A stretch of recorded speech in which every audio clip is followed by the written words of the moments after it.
Raha kehitriny ary irina indrindra izao fifanafihan-tava izao mba ho santatry ny fifanafihantsika tava any amin'ny fiainana anankiray izay matsoko atsika rehetra aminy dia hoe kristiana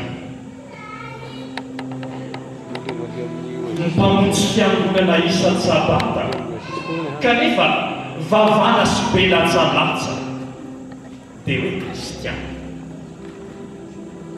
tsy tara fotoana raha ho any an-teboky kanefa manaiky ampiasain-devoly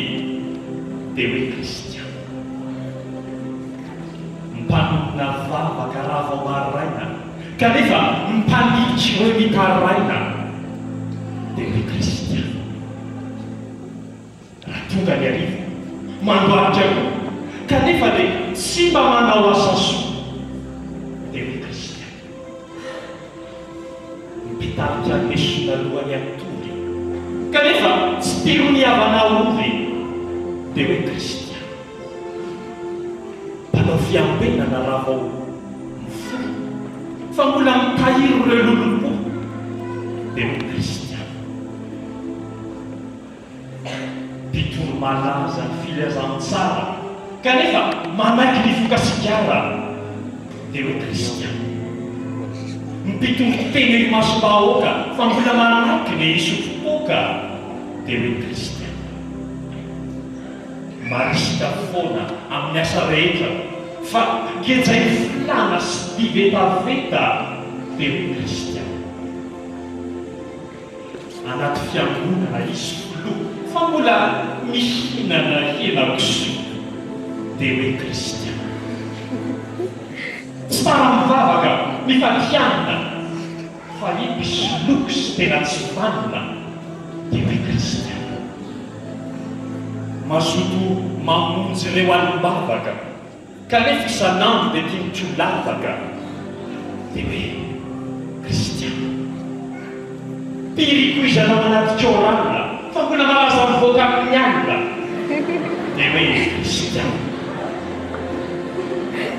tanora folo sady mpitarika fa mbola mifosa sy tena mpangarika dia hoe kristiana loholona jainao anaty eglizy kanefa mpijanga mpanadalany ankisy dia hoe kristiana mpitandrina fatrampanajalalana kanefa inkisy ampiasainy satana dia hoe kristiana mpanao asa sofa hoe tsara fanahy ao ambadika nefa atao mampiaya dia hoe kristiana mpananty fanatitra ao am-piangonana fa e be kirina sy be fiangonana dia hoe kristiana mpananja mitombo miloarika sola kanefa dia ty mampanjanaka vola dia hoe kristiana samandika sabata na hindraka monja kanefa mpandetika olona mponja dia hoe kristiana indriseuta tao mampitomany ka raha izany mamalo ireo mpamontany dia hoe kristianina anarany fotsiny zany manko ny kristianina tsy hoe tsisy kianina fa manaiky ala foana milala mivoana ka hitondra mitombo ireo tasoto fa ho anao fiangonana adino iatrely eo vonana mba tsy kristianina anarany fotsiny fa tena na izy atrano